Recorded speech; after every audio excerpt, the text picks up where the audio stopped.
Hello everyone, एक बार फिर से आपका स्वागत है हमारे इस चैनल पर। आज जो टॉपिक हम आपके लिए लेकर के आए हैं वो है कंपनीज एक्ट का, कंपनीज लॉ का एक बहुत इंपॉर्टेंट टॉपिक, यानी कि आपका कॉरम का टॉपिक।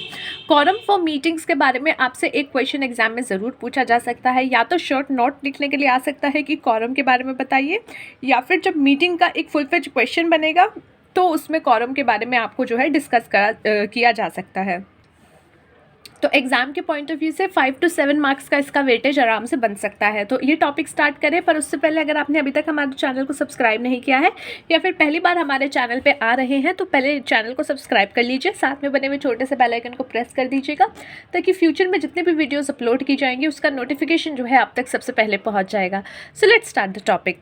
कॉरम की बात करें, मीटिंग की बात करें, इससे पहले ये बात करते हैं कि ये जो है किस सेक्शन के अंदर डिस्क्राइब किया गया है। सेक्शन नंबर 103 में ये बात बताई गई है कि कॉरम क्या होता है और इसके लिए कितने कॉरम होनी चाहिए, मीटिंग्स के लिए क्या कॉरम होगा।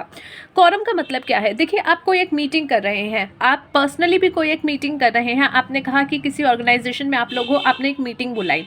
अब मीटिंग बुलाई है, वो 10 लोगों की मीटिंग बुलाई है, पर उसमें से सिर्फ 2 ही लोग आते हैं। तो क्या ये पॉसिबल हो पाएगा कि वो 2 लोग ही फैसला ले ले कि भैया मीटिंग तो हमने बुलाई थी, अगर वो नहीं आए हैं तो दैट इज़ देयर प्रॉब्लम, अब हम दोनों मिलकर जो फैसला लेंगे वो उनको भी मानना पड़ेगा। तो जस्ट उसी तरीके से जब कंपनी में मीटिंग्स होती हैं, जब बोर्ड मीटिंग्स होती है, आपके आपके जो है मेंबर्स की मीटिंग्स होती हैं, तो उस सिचुएशन में क्या ऐसा हो सकता है कि आपने मीटिंग बुलाई और आपके जो है 1000 मेंबर्स हैं, उसमें से सिर्फ 2 मेंबर्स आए, तो वही दोनों फैसला लेकर के जो है बाकी सब पे भी इम्प्लीमेंट होना पड़ेगा कि भाई हमने फैसला ले लिया, तुम आए नहीं थे, तो जो लोग आए उन्होंने मिलकर फैसला ले लिया। तो इसी को कहा जाता है कोरम, यानी कि एक मिनिमम नंबर ऑफ आपका जो कि रिक्वायर्ड होगा एक मीटिंग को सक्सेसफुल बनाने के लिए, और उसमें जो फैसले लिए जाएंगे वो फिर जो है वैलिड कहलाएंगे।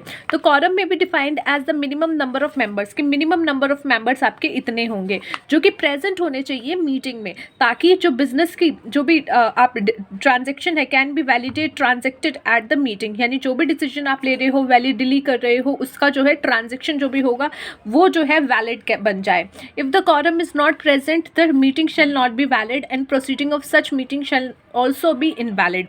यानी कि आपने मीटिंग बुलाई, ठीक है, 1000 लोगों के लोग थे, सिर्फ 2 लोग आए, आपने कहा कि यार हम 2 तो आए ना, हमने तो मीटिंग बुलाई है, हम फैसला ले लेते हैं। अब उन्होंने फैसला ले लिया, पर ये फैसला जो है इनवैलिड होगा, वो मीटिंग ही वैलिड नहीं होगी, उसमें जो है मीटिंग ही वैलिड नहीं है, तो उसमें लिए गए फैसले की तो बात ही आप छोड़ दीजिए। यानी कि ऐसा मिनिमम नंबर जो कि रिक्वायर्ड होगा, आप अगर मीटिंग कर रहे हो तभी वो मीटिंग जो है वैलिड कहलाएगी, उसको कहा जाता है कोरम। अब बात करते हैं पब्लिक कंपनी के लिए ये कॉरम क्या होगा। मान लो आपके जो है मेंबर्स जो कि मीटिंग के लिए रिक्वायर्ड थे, या मीटिंग के जिस डेट पे आपकी मीटिंग हो रही है उस टाइम पे जो है पब्लिक कंपनी में लेट सपोज 1000 मेंबर्स हैं, तो उन 1000 मेंबर्स में से कम 5 मेंबर्स पर्सनली वहाँ पे होने चाहिए, तभी वो एक कॉरम जो है कहलाएगा, तभी वो एक कॉरम को पास कर पाएगा और मीटिंग वैलिड हो पाएगी और उसके आगे आप उससे प्रोसीड कर पाओगे।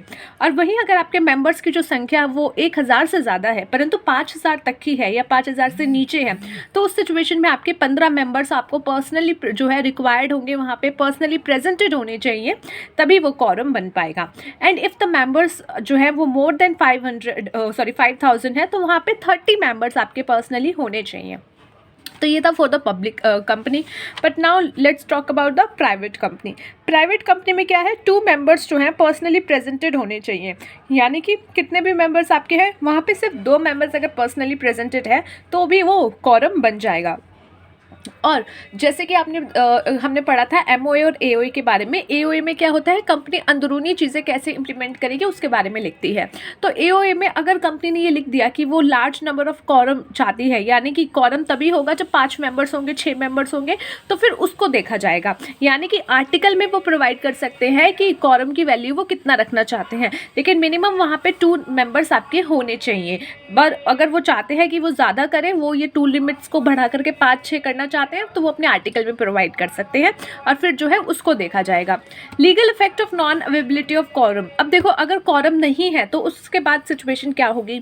अगर आपने मीटिंग स्टार्ट की, उसके आधे घंटे तक आप देखोगे कि अगर कॉरम नहीं बना तो फिर तो फिर जो है वो कहा जाएगा कि अभी कॉरम नहीं है, यानी कि आप हाफ एन आवर वेट करोगे मीटिंग स्टार्ट होने तक।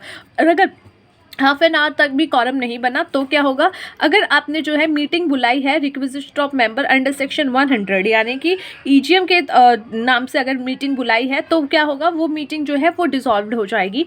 और अगर दूसरी कोई मीटिंग्स है तो उस सिचुएशन में क्या होगा, meeting shall be adjourn to such day time and place as may be determined by the boards, यानी कि जो बोर्ड होंगे, जो बोर्ड होगा वो डिसाइड करेगा कि अब नेक्स्ट मीटिंग कब बुलाई जाएगी। ठीक है, नेक्स्ट यानी कि जो यहाँ पे अभी कॉरम कंप्लीट नहीं हुआ, इसी मीटिंग को बाद में कहीं और बुलाया जाएगा। ठीक है, फिर देखा जाएगा कि वहाँ कॉरम आया है या नहीं। सपोज अगर उसमें भी कॉरम नहीं आया तो फिर वेट नहीं किया जाएगा, डिसीजंस ले लिया जाएगा। If the board has to, मान लो कि अगर बोर्ड ने ये डिटरमाइन नहीं किया कि कब बुलानी है, कौन से डेट पे बुलानी है, तो यानी कि जैसे कि ये मीटिंग आपने बुलाई है मंडे को 12 बजे दोपहर को, तो फिर ये क्या होगा, नेक्स्ट वीक सेम डे यानी मंडे सेम टाइम यानी 12 बजे को शिफ्ट हो जाएगी।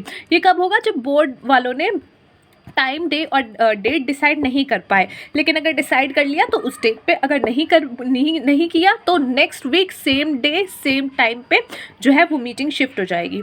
Adjourn, then the meeting shall be adjourn to the same day in the next week and the same time and place. ठीक है, प्लेस भी सेम ही होगी।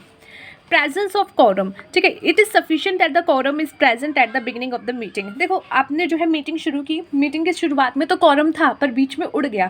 होता है ना, लेक्चर हम लेने जाते हैं, हमें पसंद नहीं आता, हम पीछे के गेट से निकल के भाग जाते हैं। ठीक है, तो उस सिचुएशन में क्या है, अगर ऐसा हुआ है कि कॉरम के स्टार्टिंग में तो सफिशिएंट, मीटिंग के स्टार्टिंग में तो सफिशिएंट कॉरम था परंतु एंड में नहीं था, तो आप जो है इसको सफिशिएंट मानोगे कि अगर कॉरम स्टार्टिंग में है पड़ा, प्रेजेंट है, अगर बिगिनिंग में है पड़ा तो इट्स ओके।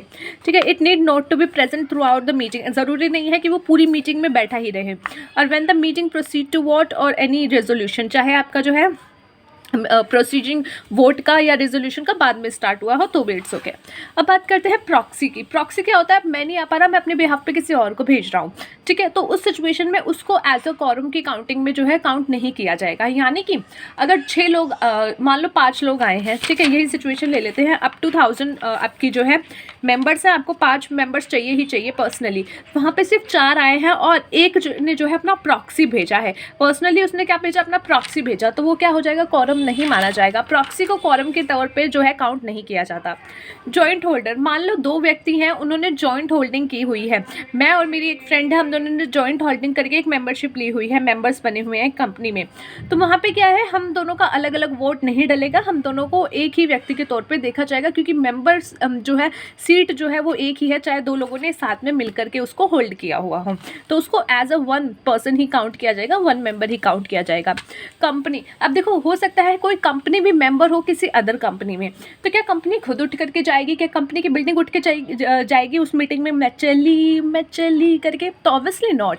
तो यानी कि कंपनी का जो भी पर्सन होगा जिसको रिप्रेजेंटेटिव के तौर पे रखा जाएगा, वो कंपनी को रिप्रेजेंट करेगा और उसको जो है काउंट किया जाएगा कॉरम में। ठीक है, if a company is a member of another company, the person appointed by the company to act as representative of the company at the meeting shall be counted for quorum. तो ये था आज का हमारा topic, जिसमें हमने थोड़ा सा टॉपिक डिस्कस किया about the quorum for meeting. I hope आपको समझ में आया हो। ठीक है, now let's meet you in the next video. Take care of yourself and take care of your health. मिलते हैं नेक्स्ट वीडियो में। अगर आप चाहते हैं हम किसी और पर्टिकुलर टॉपिक पे वीडियो बनाएं तो let us know in the comment box, and साथ ही साथ आप जो है कमेंट बॉक्स में और भी अगर अपना कुछ सुझाव देना चाहते हैं कि हम अपनी वीडियोज़ को कैसे बेटर करें तो प्लीज़ ज़रूर बताइएगा। Take care of your self.